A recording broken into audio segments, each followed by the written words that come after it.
Louvado seja o nome do nosso Deus. Poderia sentar, meus irmãos. Eu cumprimento a igreja com a paz do Senhor. Amém?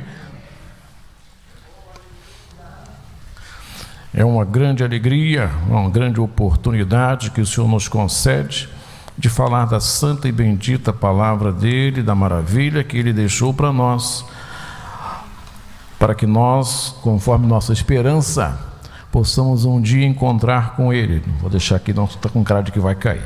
Encontrar com ele e viver uma das maravilhas que ele prometeu para nós.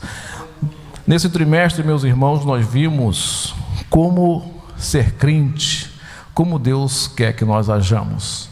Nesse período do Sermão do Monte, chamado Sermão da Montanha, por alguns, Deus falou conosco sobre as condutas que Ele quer que nós adotemos.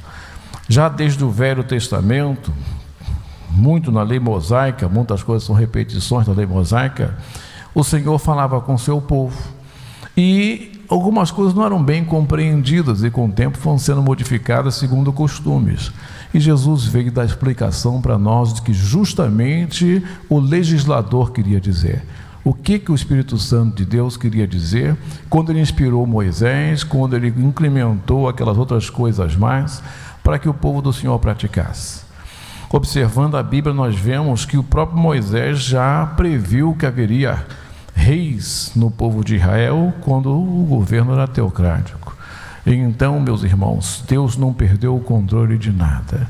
A seu tempo Deus foi fazendo as coisas, a seu tempo Deus foi revelando a sua palavra, a seu tempo Deus foi abençoando e edificando o seu povo.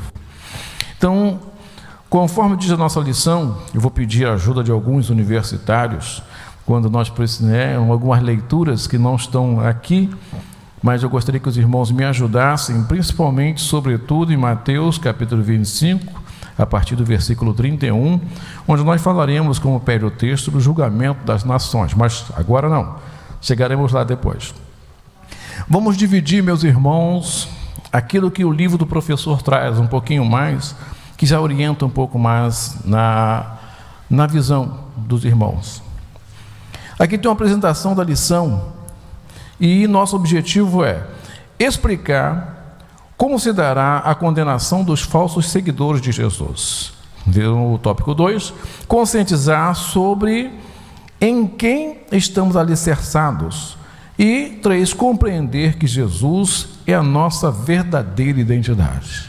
Para que nós possamos ser cristãos, temos que procurar a cada dia ser mais parecidos com Cristo, para que Ele seja verdadeiramente a nossa identidade. Aqui nós temos outro trechinho que os irmãos não têm, vamos dividir. A pregação e os milagres, as maravilhas realizadas em nome de Jesus são provas cabais de um verdadeiro discípulo de Cristo. Então, a pregação da palavra. Deus não se impressiona com as lisonjas humanas e a falsa piedade.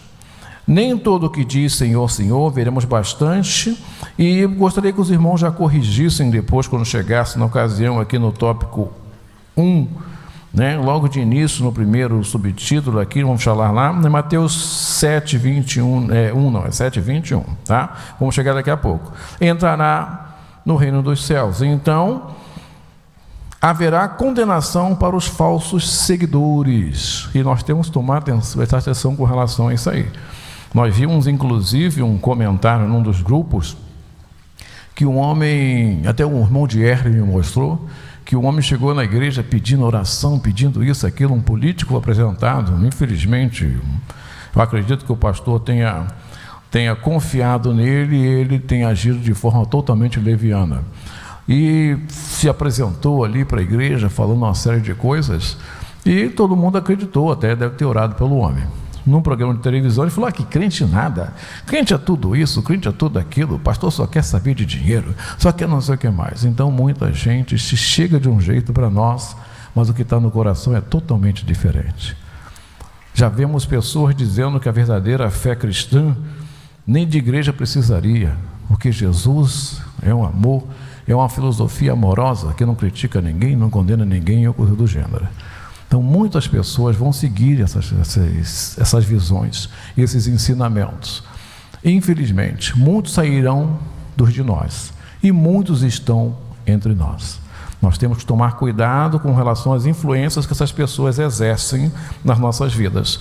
Começo, meus irmãos, no comentário, na introdução. Chegamos à última lição a respeito do Sermão do Monte. Em sua mensagem conclusiva, nosso Senhor mostra aos discípulos que eles devem fazer a diferença no mundo. Nessa lição, veremos que essa diferença não pode ser só de palavras, mas principalmente no modo de viver. É preciso ouvir e praticar o que Jesus ensinou. Nisso consiste a verdadeira identidade dos discípulos. Irmão Guilherme, por favor, só pode ler para mim. Tiago 1, 22. Tiago 22. E sede cumpridores da palavra, e não somente ouvintes, enganando-vos com falsos discursos. Muitas vezes, meus irmãos, para nós é fácil falar. O difícil é fazer. Então, sejamos, segundo diz a palavra do Senhor, cumpridores da palavra. Não somente ouvintes, não esperemos que só os outros façam, mas nós também. No primeiro tópico, a condenação dos falsos seguidores de Jesus. Nós temos o primeiro item. Esse item 1, esse Mateus, não é 7:1, é 7:21, tá? É uma fé só de palavras. Em Mateus 7:21, o texto diz: nem todo o que me diz Senhor, Senhor. Esse texto mostra que no reino de Deus apenas expressar palavras em seu nome não basta, mas é preciso colocar em prática o que diz. Por isso, o apóstolo Paulo escreve que o reino de Deus não consiste só em palavras, mas principalmente em virtude, ou seja, 1 Coríntios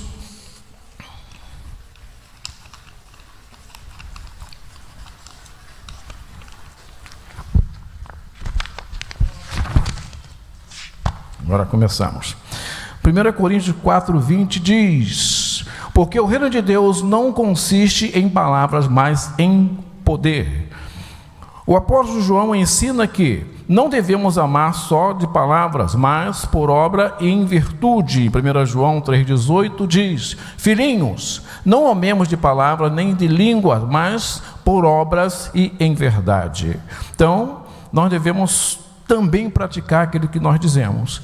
É claro que o Senhor Jesus não rejeita a confissão verbal e sincera, quando esta é resultado de um coração transformado. Está em Romanos 10, versículos 9 e 10, que dizem: porque se com a tua boca confessares a Jesus como Senhor, e em teu coração creres que Deus o ressuscitou dentre os mortos, serás salvo. Pois é com o coração que se crê para a justiça, e com a boca se faz confissão para a salvação. Amém? Então, meus irmãos, não basta falar, aquilo tem que estar dentro de nós, e verdadeiramente, conforme diz a palavra do Senhor, aquilo que está cheio no coração, que fale a nossa boca, porque se nossa boca falar daquilo que não está cheio, daqui a pouco a gente já está fazendo coisa diferente. Normalmente, aquilo que a gente rumina é o que a gente pratica. E se a gente não exercita aquilo, não coloca aquilo como regra de fé e prática na nossa vida, não adianta falar. Eu vou estar enganando a mim e vou estar enganando a quem ouve, mas não a quem me observa. Normalmente, seja os da família, né, ou os nossos vizinhos, eles esperam que nós façamos coisas diferentes. Nós chegamos ao ponto de um excelente relacionamento com os vizinhos, mas fala: vocês têm saído bastante, né? Eles olham a gente, a quantidade de vezes que entra, a quantidade de vezes que sai, quem entra na casa da gente, quem sai da casa da gente, os barulhos que se faz, as músicas que se ouve, a roupa que se veste, né? Ah, com esse frio que você está aí, hein? Ah, não sei o que mais, esse terno está frio. Eles observam tudo. Ainda que nós falemos, mas não vivamos, estamos enganando a nós mesmos. Muitas vezes ouve-se palavras bonitas, mas as ações são terríveis. Sim, a fé cristã também é confissão. Entretanto, Para que essa confissão seja autenticamente cristã, tem que ser genuína e sincera, provada pelas verdadeiras ações submetidas ao senhorio do nosso Salvador. Ou seja, se eu não colocar na mão do Senhor, não tem condições de eu dizer que aquela coisa é de Deus. O Marco fez, o Marco quer parecer, o Marco quer se destacar dos demais. Então, eu deixei de estar na dependência de Deus e passei a estar sob meu próprio senhorio. Há pessoas entre nós, não é o meu caso, que tem grandes estudos, tem muito conhecimento, tem muita prática cristã, muita vivência, e às vezes ela começa a falar de si mesma, esquece que a base do conhecimento vem de Cristo. A base do comportamento é o comportamento de Jesus. E ela começa a criar doutrinas novas, comportamentos novos, e infelizmente elas vão ter seguidores, e depois a igreja vai entrar em crise, porque vai ter aqueles que vêm de uma forma e querem seguir, e aqueles inovadores que temos diversos por aí, que vão trazer doutrinas novas, coisas novas. Vamos ver depois um pouco mais na frente. No item 2 nós temos: os milagres não transformam caráter. No versículo 23 do capítulo 7, que diz, meus irmãos, vamos pegar o 22 e 23. Muitos me dirão naquele dia: Senhor, Senhor, não profetizamos nós em teu nome? E em teu nome não expulsamos demônios? E em teu nome não fizemos muitos milagres? 23. Então lhes direi claramente: nunca vos conheci. Apartai-vos de mim, vós que praticais a iniquidade. Revela a justificativa dos impenitentes a respeito dos milagres que fizeram em nome de Jesus. Infelizmente, muitos pensam que realizar grandes milagres ou desenvolver grandes mistérios em nome de Cristo é a prova de fazer a vontade de Deus. Nosso Senhor Jesus, quando do seu ministério terreno, nunca se impressionou com as lisonjas humanas. Aqui diz para nós em Lucas 11, 27 e 28, que dizem: ora, enquanto ele dizia estas coisas, certa mulher dentre a multidão levantou a voz e lhe disse: bem-aventurado o ventre que te trouxe e os peitos que te amamentaste. Diz ele, mas ele respondeu: antes bem-aventurados os que ouvem a palavra de Deus e observam ou as observam. Ou seja, aqueles que ouvem a palavra de Deus e praticam conforme nós lemos, conforme diz Tiago, como o irmão Guilherme leu para nós. A Bíblia rechaça a falsa piedade.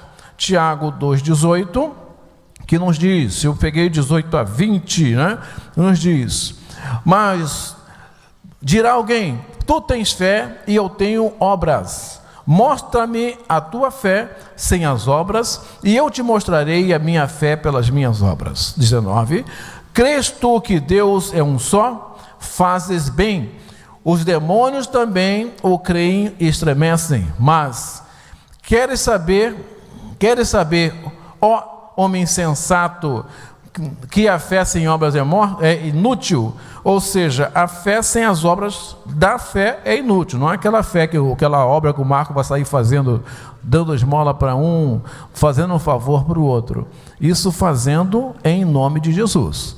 É por Deus, não para que o Marco seja conhecido, reconhecido, para que o Marco seja elogiado, para que o Marco receba recompensa. Conforme disse Jesus, já recebeu o galardão no mundo. Aquilo que nós fazemos esperando que o Senhor seja glorificado, isso sim gera galardão para a vida eterna. Mas aquilo que eu faço para ser reconhecido e ser recompensado, para ser distinguido entre as pessoas, de receber o devido pago por aquilo que eu fiz, eu já recebi, e diante de Deus não há glória, diante de Deus não há honra, e porque para Deus não houve glória. Certo? Então, as obras que ele se refere não é aquela coisa que a gente faz para ganhar nome. Aqui o ensino do Senhor Jesus mostra que a pregação, os milagres e maravilhas realizados em seu nome não são provas cabais de um verdadeiro discípulo de Cristo. Nosso Senhor mostra que haverá condenação para os falsos seguidores de Jesus, pois eles serão desmascarados e não entrarão no reino de Deus. Mateus 25, aquele que eu pedi aos irmãos, de 31 a 46. Os irmãos podem ler para nós, para mim, cada um lê um versículo, fala sobre o julgamento das nações. Mateus 25, a partir do versículo 31.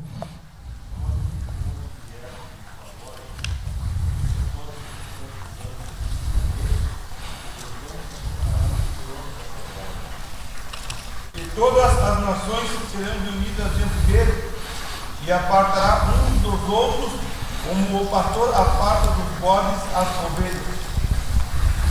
E por as ovelhas à sua direita, bate os bodes à esquerda. Então dirá o rei aos que estiverem à sua frente: vinde benditos. Que meu Pai, esses somos nós.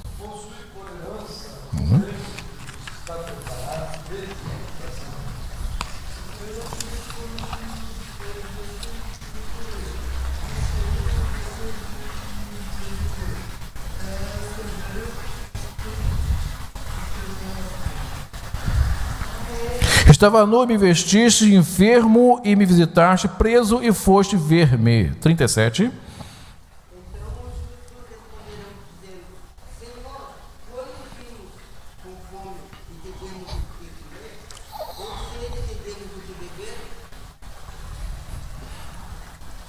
E quando te vimos estrangeiro e te hospedamos, ou nu e te vestimos? E quando te vimos enfermo na prisão e fomos te ver? E respondendo o rei, dirá: em verdade vos digo que, quando o fizeste a um destes meus pequeninos irmãos, a mim o fizeste. Então dirá também aos que estiverem à sua direita: apartai-vos de mim, malditos, para o fogo eterno, preparado para o diabo e seus anjos. Porque tive fome, e não me deste de comer, tive sede, e não me deste de beber. Sendo estrangeiro, não me recolheste, estando nu, não me vestiste, estando enfermo na prisão, não me visitaste. Então eles também lhe responderão dizendo: Senhor, quando te vimos com fome, ou com sede, ou estrangeiro, ou nu, ou enfermo, ou na prisão e não te servimos?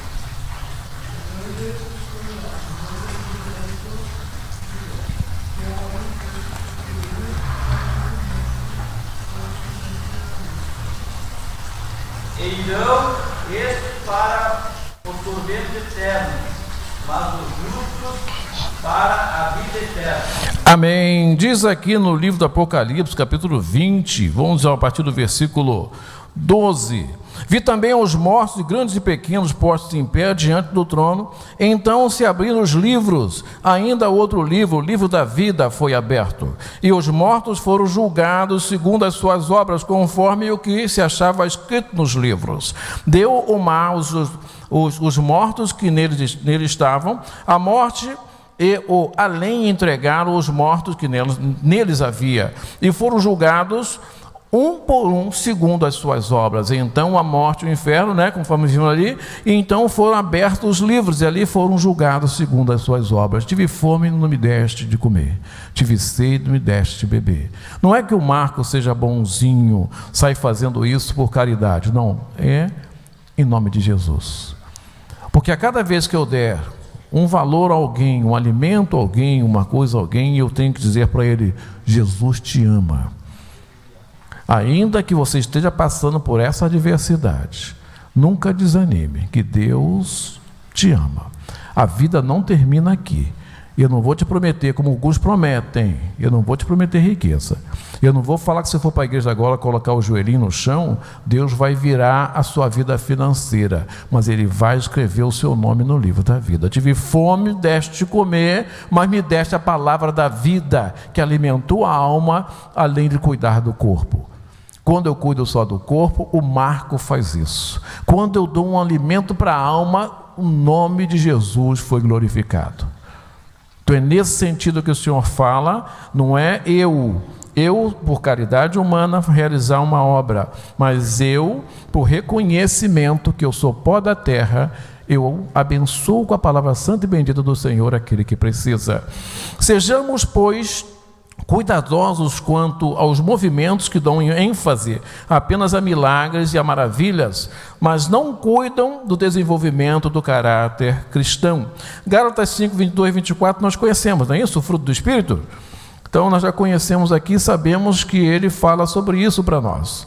Mas o fruto do Espírito é amor, gozo, paz, a longanimidade, a benignidade, a bondade, a fidelidade, mansidão, domínio próprio. Contra essas coisas não há lei. E os que são de Cristo Jesus crucificam a carne com as suas paixões e concupiscências. Então, nós preferimos fazer a vontade de Deus. A nossa alegria é saber que a pessoa foi abençoada em Cristo, que a bênção que eu possa dar a uma pessoa, ela se limita a poucos minutos, a poucos instantes. Mas a bênção do Senhor é eterna, então essa tem que ser a minha preocupação, abençoar as pessoas. Meus irmãos, num escrito que eu tirei, segundo o pastor Eusiel, se não me engano, Moura, Gomes, que é o escritor desse livro, esse comentário agora, nós temos um livro de apoio muito bom, e o pastor Osiel fez alguns detalhes, alguns comentários.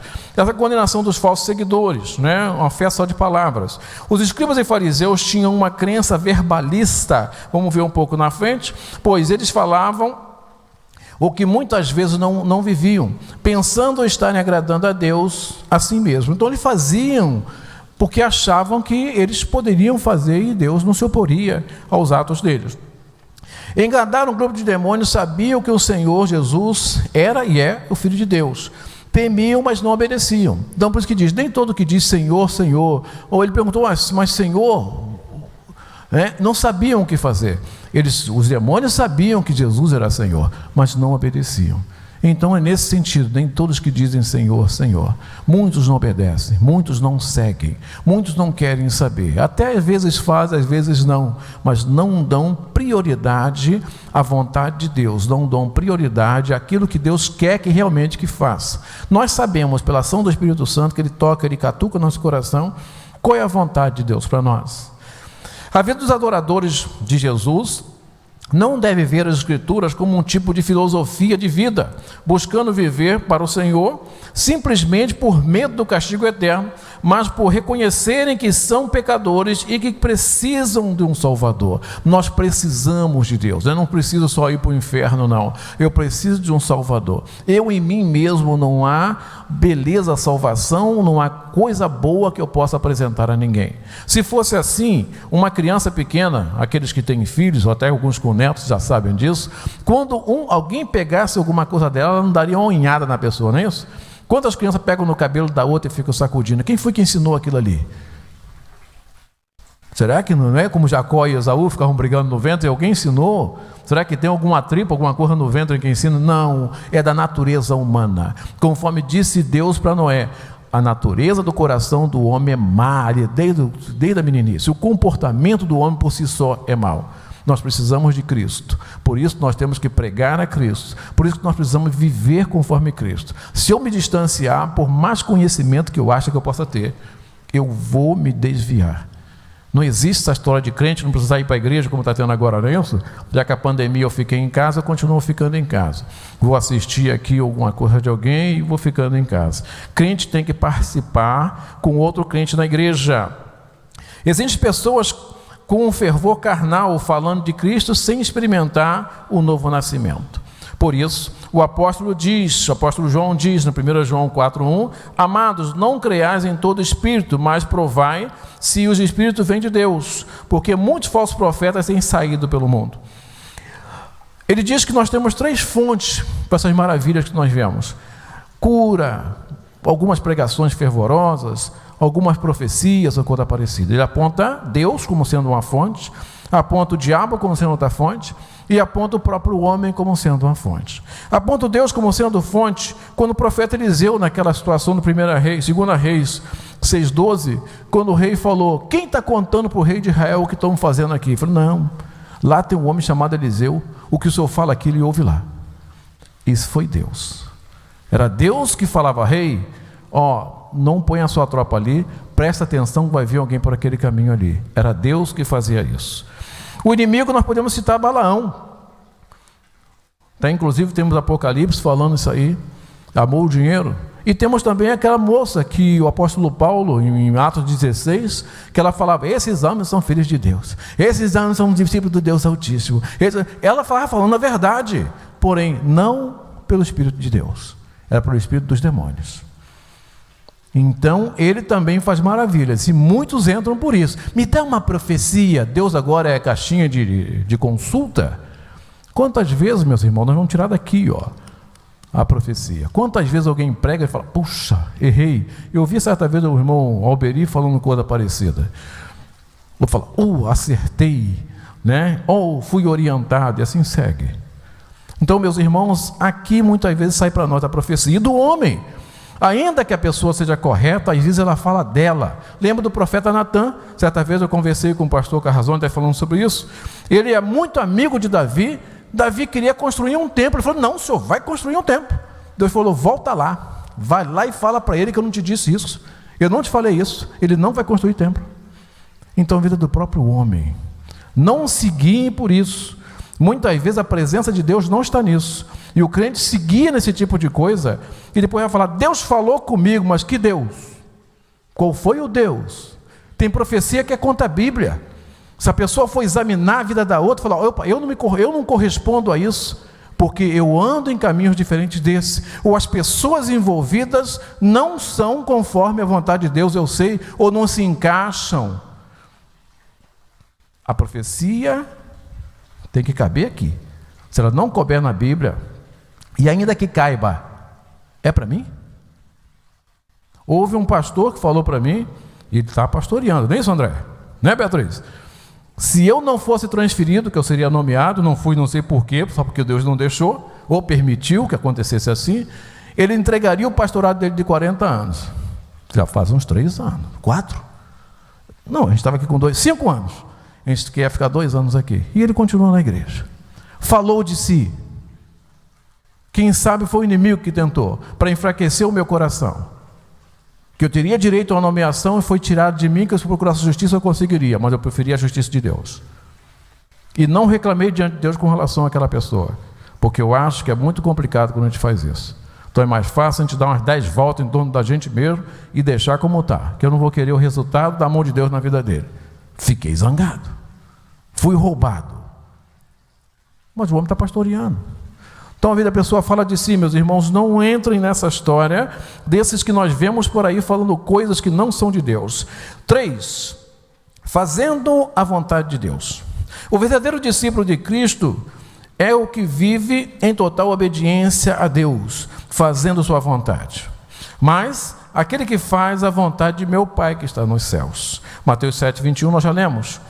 Do grego telema, a palavra vontade significa uma determinação, escolha ativa ou passiva, inclinação, desejo, prazer, vontade. Fazer a vontade do Pai é obedecer com determinação aos seus preceitos. A sua palavra, Jesus é o nosso grande modelo de fazer a vontade de Deus.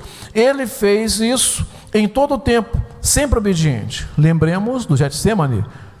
Se possível for, mas seja feita a tua vontade. Em todo o tempo.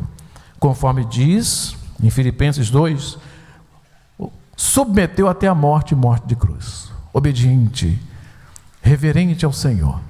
É isso que Ele quer de nós. Não que nós precisemos morrer na cruz como Ele, porque nós não somos modelo, nós não somos sem pecado. Seria simplesmente uma morte, quem sabe de mártir, mas não de sacrifício agradável a Deus, assim como foi Jesus. Então não nos cabe isso.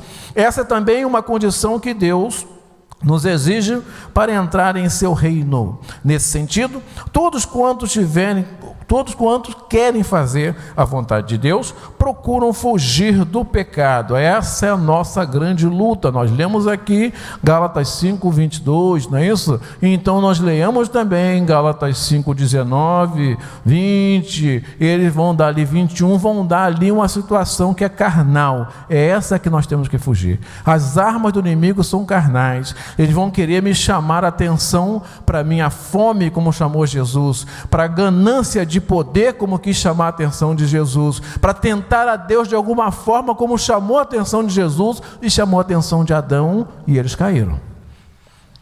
Você vai ser como ele. Você não vai morrer, você vai ter isso.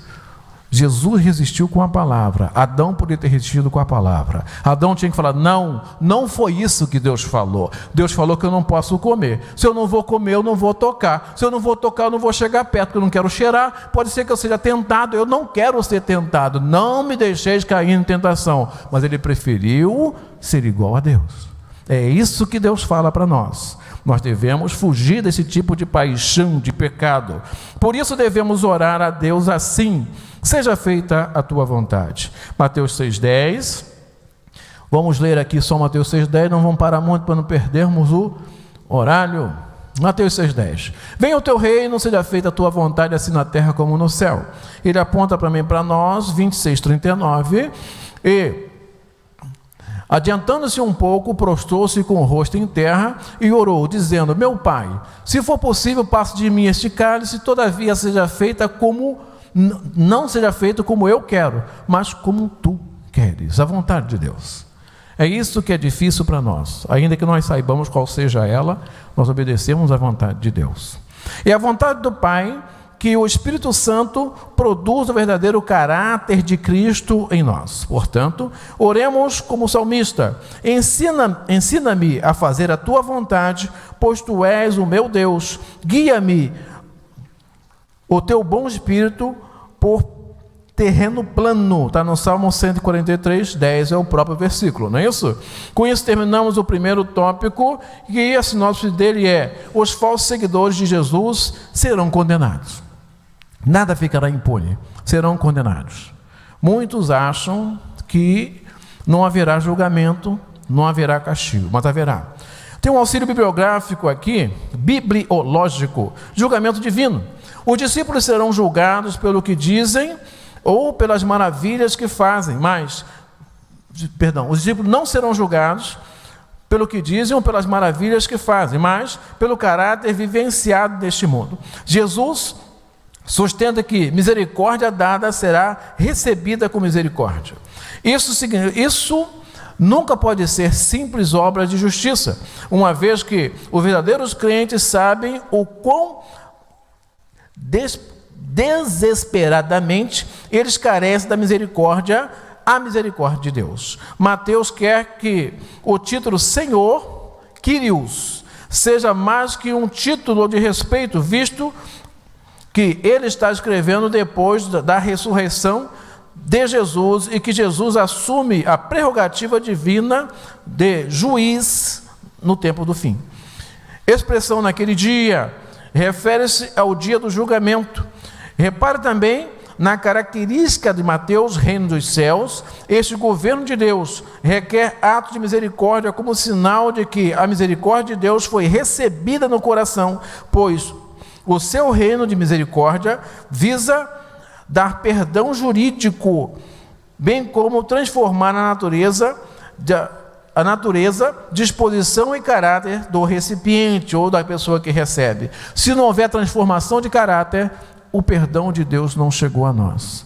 Se não houver modificação de comportamento, a misericórdia do Senhor não vive em nós. Nós não vivemos conforme a vontade do Senhor.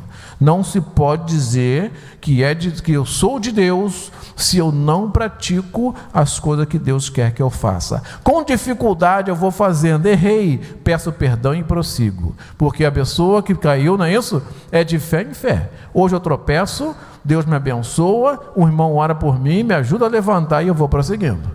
É por isso que é importante nós orarmos um pelo outro. Tópico 2. Em quem estamos alicerçados? 1. O alicerce começa pelo ouvir. Para ser um verdadeiro discípulo de Cristo, é preciso ouvir a sua palavra. Mateus 7,24 diz aqui, vamos lá, nós não lemos ainda, Mateus 7,24 diz para nós, eu vou ler um pouco mais logo, para não termos que voltar aqui, tá? Vou até ler até o 29, que vai ser mais ou menos falado lá na frente. 24 diz: todo aquele, pois, que ouve as minhas palavras e as põe em prática, será comparado a um homem prudente, que edificou a casa sobre a rocha. E desceu a chuva, correram os torrentes, sopraram os ventos, e bateram com ímpeto contra aquela casa, contudo não caiu, porque estava fundada sobre a rocha. Mas todo aquele que ouve essas minhas palavras e não as põe em prática, será comparado a um homem insensato, que edificou a sua casa sobre a areia movediça. E desceu a chuva, e correram as torrentes, sopraram os ventos, e bateram com ímpeto contra aquela casa, e ela caiu, e foi grande a sua queda. 28. Ao concluir Jesus esse discurso, as multidões se maravilharam da sua doutrina, porque as ensinava como tendo autoridade, não como os escribas. Jesus era totalmente diferente daqueles ensinamentos, né, aqueles ensinadores da época. Suas palavras são eternas, espírito e vida. Está em João 6,33, 68. Por meio delas, o interior do ser humano é transformado verdadeiramente. Atente para a expressão minhas palavras, Mateus 7,24. No grego, a palavra logos, mas no texto ela se encontra no genitivo, um modo de gramática grega, cuja ideia geral é de posse, que é minha, dele. Não é qualquer palavra que devemos ouvir, mas a de Jesus. Ou seja, Jesus, quando dizia, ele, no princípio era o verbo estava com Deus, o verbo era Deus, era cumprimento da palavra, né? Ele é a própria palavra, então ele dizia as minhas palavras, como sendo posse. Nós devemos seguir as palavras de Jesus. Essa palavra é poderosa. É o Logos, conforme a linguagem de João. Jesus Cristo é a essencial palavra de Deus, a sabedoria perfeita unida ao Pai. Ou seja, ele diz, eu e o Pai somos um. Assim, os que querem construir a sua casa espiritual precisam começar a ouvir o que o grande engenheiro da eternidade disse. Ele é o alicerce da nossa edificação espiritual. Não há uma construção espiritual, não há uma construção, uma sustentação de ministério, se Jesus não for a base. A gente vê muitos grandes se levantaram, fizeram um movimento tremendo e caíram. Porque até que pode ser no começo, Jesus começou a ser a base, mas a base não foi sólida, porque ele começou a colocar as coisas dele. E o inimigo tem essa capacidade de ajudar o crente. O inimigo é bonzinho, ele ajuda o crente. Está fazendo um negócio, está dando certo, ele ajuda. Muitas vezes ele não atrapalha e ainda ajuda, porque vai ficar fácil demais. Quando está difícil, nós oramos. Quando o negócio está complicado, nós oramos. Quando o negócio está fácil, nós relaxamos, não é? E achamos que está sob controle, está no meu domínio, mas o bichinho está de olho em mim. Uma hora qualquer, lá vem o vento, e Deus não está no negócio. Aí, ele é bonzinho, ele ajuda. Então, preste atenção, quando a coisa estiver fácil demais, meus irmãos, estiver fácil demais, fica de olho, porque é o inimigo que está ajudando. Ele tem a capacidade de ajudar, e não queiram ser ajudados por ele, que por vez que ele puder, ele vai ajudar para poder, de uma forma ou de outra, ver a gente cair de mais alto. Quantos não subiram e caíram de mais de alto? Porque eles foram crescendo, mas esqueceram de prestar atenção no alicerce. Como diz a Bíblia, está interessante, né? Ela cresceu para cima e cresceu para baixo, não é isso? Então subiu para cima e desceu para baixo, só subiu para cima, só cresceu para cima. E esqueceu de se aprofundar, e tombou, e foi grande a sua queda, como diz a Bíblia, que aponta Salmo 127:1, que nós reconhecemos, se o Senhor não edificar a casa, não é isso? No item 2, a importância do bom alicerce. Os que lidam com a construção civil sabem o quanto é importante a construção dos alicerces. Quando se ergue um edifício com os alicerces mal estruturados, a ruína é certa. De início, todo investimento pesado deve ser nas bases. Por isso, pedagogicamente, ao concluir o Sermão do Monte, Jesus toma as figuras dos dois construtores, os dois alicerces, um prudente, que edifica na rocha, o outro insensato, que edifica na areia. As duas palavras gregas, ambas substantivos femininos, que aparecem no texto, é Petra. Vamos chamar de anos aqui. Petra significa penhasco ou cordilheira de pedra. Rocha projetada, solo rochoso. Grande pedra traz o aspecto metafórico de firmeza, fortaleza. Anos significa areia, terra arenosa, areia movediça, que metaforicamente quer dizer fraco, sem estabilidade. Logo, quem constrói seus alicerces sobre a rocha está firme, estabilizado, mas quem constrói sobre a areia está fragilizado, instável. Quem edifica na rocha está firmado para suportar os reveses da vida. Ainda que os ventos enfurecidos soprem, vindo de todas as direções, nada abalará nada abalará a fé. Todavia, para a casa edificada na areia, que expressa indecisão, dúvida, negação, a queda é certa. Sigamos o conselho de Paulo. Veja cada um, como edifica sobre o fundamento. O fundamento é Cristo. Como eu estou edificando? Está em 1 Coríntios 3,10. Sobre isso aqui, meus irmãos, façam uma rápida observação, que diz que os judeus, naquele tempo, a construção era feita de tijolos, mas muitas vezes era uma argamassa, uma massazinha que fazia a juntura dos tijolos. E, se não me engano, no inverno e na primavera lá eram chuvosos, bastante chuvosos. E, às vezes, o rio transbordava e aquela torrente, aquela água descia sob forma de enxurrada. E então imaginemos, quando vinha a chuva de cima, o vento do lado e a enxurrada por baixo, a parede caía. Imagina se fosse arenoso ainda, pior ainda, aí o chão cederia. Então, se colocado sobre a rocha, está um pouquinho mais alto, não é? E está mais firme no chão. Então, quando vier a enxurrada, vai passar pelos lados, até que vai bater, mas vai desviar, porque está em cima da rocha. Aquele que colocou também, bem alicerçado, o vento não vai derrubar. E a chuva, quando bater, não vai mover o solo. Imagina, chuva por cima veio mover o solo, a água vem empurrando e o vento sacudindo, vai cair. E às vezes, meus irmãos, a gente recebe uma chuva de bênção, mas às vezes a gente recebe umas chuvas complicadas de dificuldades. E se nós não estivermos firmados no Senhor, quantos crentes nós já vimos tombar? Firmados no Senhor. 3, a relevância do praticar. Escutar e praticar as palavras de Cristo são as provas de que o discípulo está pronto para viver em plena obediência a Deus.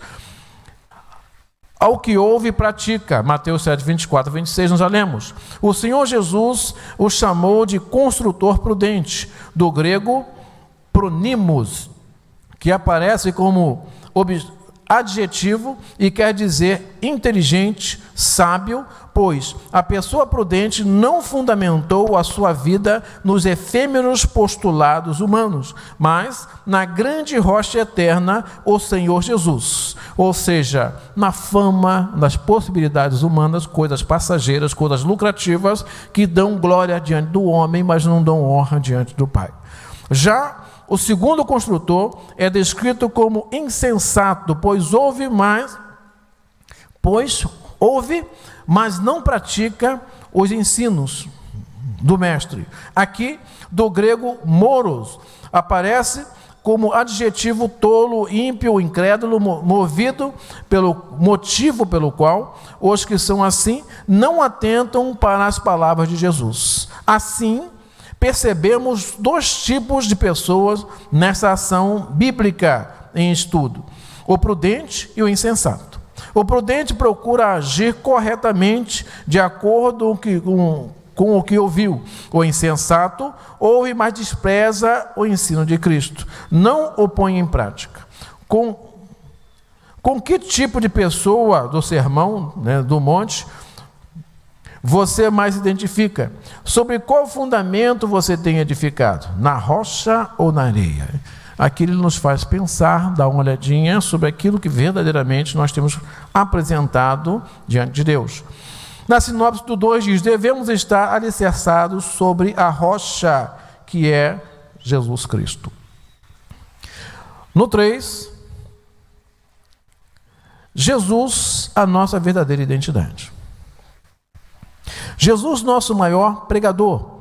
Muitos filósofos, cientistas e pessoas esotéricas gostam do pregador do Sermão do Monte.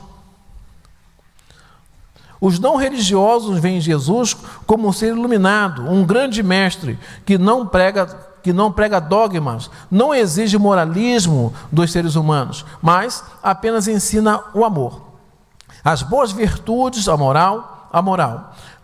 Para eles, esse seria o Jesus de Nazaré original. Apesar de belíssimas as mensagens de Jesus ensinadas no Sermão do Monte, não podemos isolá-las de todo o Novo Testamento. Os evangelhos apresentam o Senhor Jesus como um pregador que chama pecadores ao arrependimento e para nascer de novo, a fim de entrar no reino dos céus. Ou então, se não for assim, não haverá como entrar no reino de Deus. Mateus 4,17 diz: desde então começou Jesus a pregar, a dizer: arrependei-vos, porque é chegado o reino dos céus. João 3,3, respondeu Jesus: em verdade te digo que, se alguém não nascer de novo, não pode ver o reino de Deus. Então, essas coisas que as pessoas dizem são para a satisfação do próprio ego, da satisfação da própria alma, mas não levam à vida eterna. Assim, o Sermão do Monte não apresenta um mestre meramente humano, mas o Filho de Deus que nos trouxe salvação, o qual devemos imitá-lo em toda a nossa vida. 1 Coríntios 11:1, Efésios 5:1 e 1 Tessalonicenses 1:6 dizem: Coríntios 11:1, sede meus imitadores, como também eu sou de Cristo. Efésios 5:1, sede, pois, imitadores de Deus, como filhos amados. 1 Tessalonicenses 1:6, e vós vos torneis imitadores do nosso Senhor, tendo recebido a palavra em muita tribulação, em gozo do Espírito. Ou seja, nós devemos imitar o Senhor segundo a sua forma de viver. É fácil? Ninguém falou que é. Ninguém diz que é. Nós temos manias próprias, nós temos necessidades, digamos assim, e algumas tanto têm que ser suprimidas por amor a Cristo. Quantas pessoas nós vemos na igreja primitiva, no tempo passado, passou por sacrifício, por amor a Jesus, e por isso que a palavra dele chegou até nós. Quantas vezes o inimigo fez força, matou gente, jogou para leão, espedaçou de qualquer jeito, botou fogo no jardim, para que desistissem de trazer a palavra de Deus até nós. Se eles não fossem persistentes, ela não chegaria até o dia de hoje. E ele, tenham certeza disso, ele deixou a gente em paz um tempo, e agora ele está investindo nas famílias, desde a criancinha. Ensina ao menino o caminho que deve andar. Os meninos hoje não cantam hinos, mas dançam funk. Os meninos hoje têm que experimentar para ver se eles são meninos ou meninas. De repente não são meninos, eles são meninas. Os pais hoje não podem corrigir os filhos, mas as crianças podem usar droga. Quem sabe até uma arma. Ele está investindo pesado nas nossas crianças. Ensina ao menino o caminho que deve andar. Deuteronômio diz: ao deitar, ao levantar, caminhando. E eu digo, com a leitura bíblica, com o devocional, trazendo para a IBD, num culto de ensino, se for um pouquinho maior, para que a palavra do Senhor seja colocada no coração e na mente. Meus irmãos, não negligenciem, porque agora minha criança é mais velha, mas estou de olho nela também. Não é isso, André? Mesmo a nossa criança tem 18, quase 19, de olho nela também, acompanhando todo dia, leitura bíblica, oração, todo dia, olhando para a cara daquela criança lá. Ana Beatriz, eu deixava lá em Boa Vista, 1h30, 13h30, para estudo, pegava só às 19 horas. No intervalo, não sabia o que acontecia.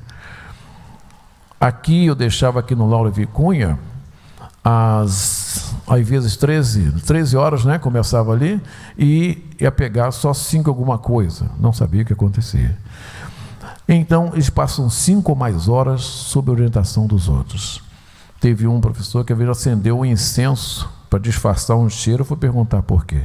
Ela recebeu uma fitinha, eu fui entregar a direção da escola, eu falei com a senhora, quando nós chegamos aqui, que nós somos crentes, não tem nada a ver com a religião da senhora, respeito, embora não concorde. Então, por favor, eu não vou jogar fora, está aqui a fitinha da senhora. E todos, quando chegarem lá em casa, eu vou devolver. Agradeço, não estou querendo tratar, se a senhora se sinta mal, mas não é da nossa prática. Meus irmãos, mostrem para os seus filhos, para os netos que sejam, a importância de manter diante de todos a crença no Senhor Jesus Cristo. Prossigo no 2, a autoridade do ensino de Cristo. Quando o Senhor concluiu o ensinamento do Sermão do Monte, a multidão estava admirada, assombrada e maravilhada com o que acabara de ouvir. Ela via que o nosso Senhor ensinava com autoridade. Essa autoridade vinha diretamente do Pai. Após ressuscitar o Senhor Jesus, disse: toda autoridade me foi dada. A gente sabe que diz que, né, no céu e na terra, não é isso? Isso deixa claro que o ensino de Jesus não é humano, mas divino e poderoso. Assim, somos chamados pela palavra de Deus a reconhecer que a nossa autoridade para pregar, evangelizar e ensinar vem do Senhor Jesus, pois sua palavra é viva e eficaz. Assim como está em Hebreus 4:12, e nós sabemos, ninguém deve vir pregar uma coisa parecida sem primeiro ter orado, colocado diante do Senhor. Aqui é um ensino bíblico, a preocupação nossa ler a revista do professor, é a preocupação nossa ler a Bíblia no texto correspondente, é a obrigação nossa ler também o livro de apoio que vem, é a obrigação nossa ouvir a EBD que temos do canal EBD sobre a lição, é a obrigação nossa ouvir qualquer comentário que seja, para que Deus de várias formas possa nos orientar e nos abençoar. Não nos estribemos no nosso próprio entendimento, no nosso próprio conhecimento que julgamos que temos. Senão seremos simplesmente o blá blá blá, mas o Espírito Santo de Deus que age na vida daquele que ouve, não haverá. É como uma sala de aula. Todo mundo sai dali com conhecimento teórico, mas a parte espiritual não existe. Então, somos capacitados pelo Espírito Santo do Senhor. Então, vem de Deus essa palavra, e vem de Deus a palavra viva e eficaz, para que possamos abençoar aquele que ouve e sair abençoado também. No 3 diz, Jesus como nossa identidade. Numa perspectiva a respeito da doutrina das últimas coisas, o apóstolo João disse que quando o Senhor Jesus se manifestar, e veremos e seremos semelhantes a Ele. Entretanto, para chegarmos lá, é preciso andar como filhos de Deus. E nós sabemos, né, que o apóstolo João, não é isso? Falou que existem os filhos de Deus e os filhos do diabo, não é isso? Andar como filhos de Deus. Agora, desenvolvendo as beatitudes ensinadas por Jesus, sendo sal e luz nesse mundo, priorizando a justiça de Deus, vivendo o amor de Cristo, orando, jejuando, ofertando de maneira sincera. Só para os outros verem não interessa, tem que ser de forma sincera. Ainda que as pessoas não vejam. Que Deus veja. Ah, fez para que Deus visse. Sim, mas os do lado não precisa ver. Alguns até veem uma coisa ou outra, mas o importante é que Deus seja glorificado pelos nossos atos. E só será glorificado quando nós fizermos por palavras, por obras, nós vamos fazer para a glória de Deus, assim como diz a palavra do Senhor. Aquilo que eu fizer por palavra, por obra, para mim, será para minha própria glória, para o meu próprio louvor, para que, quem sabe, eu seja adorado naquele momento, então não haverá galardão nos céus, não é isso? Assim, vamos nos identificar cada vez mais com Jesus e formando a nossa verdadeira identidade. Portanto, somos chamados a entrar pela porta estreita, produzir frutos verdadeiros, rejeitar o formalismo e procurar fazer a vontade de Deus com verdade. Essa tem sido a sua identidade, ou seja, tem sido essa a sua vontade? Meus irmãos, aqui nós vemos praticamente um contraposto. O fruto vindo dos dons e o fruto vindo do Espírito. Os dons, como o apóstolo Paulo disse, né, que tem os dons, mas no finalzinho do 12 ele falou: vou te mostrar uma coisa mais excelente. Ainda que eu fale a língua dos homens e dos anjos e não tivesse amor, seria como metal que soa, como símbolo que tine. Ainda que tivesse dom de profecia, conhecesse todos os mistérios, toda a ciência, toda a fé, maneira tal transportasse os montes e não tivesse amor, nada seria. Ainda que eu entregasse o meu corpo para ser queimado, desse todo o meu sustento, todo o meu dinheiro para o sustento dos pobres, entregasse o meu corpo para ser queimado, não tivesse amor, nada disso me aproveitaria. Dons do fruto do Espírito. Dons espirituais, sim, tem que haver. Não é isso? Eu já disse, senão a igreja também se desvia, não é isso que a Bíblia fala? Porém, busquemos o fruto do Espírito. Essa é a vontade de Deus. Desenvolver o caráter de Cristo em nós. Esse é o fruto que Ele quer que nós tenhamos. Termino, meus irmãos, dizendo que o ensinamento do Sermão do Monte é para ser posto em prática, não apenas para ser admirado ou debatido. A sua preciosidade só pode ser provada verdadeiramente quando praticamos o que o sermão nos ensina. Então, veremos o que a virtude do reino de Deus tem então veremos o quanto a virtude do reino de Deus tem um padrão elevado e celestial. Sua ética não é deste mundo, mas do céu. Para vê-la é preciso ter o caráter transformado, a fim de que, com o nosso viver, glorifiquemos a Deus. Se eu não glorificar a Deus com o meu viver, se o objetivo não for a glória do Senhor, eu não vou receber aquilo que eu espero receber, eu não estarei sendo aquilo que o Senhor quer que eu seja. E termino com Colossenses 3,13, que diz: e tudo quando fizer por palavra ou por obras, fazei-o em nome do Senhor Jesus, dando por ele graças a Deus Pai. Amém? Pastor Carzoni, agradeço pela oportunidade, que o Senhor abençoe os irmãos, paz seja convosco.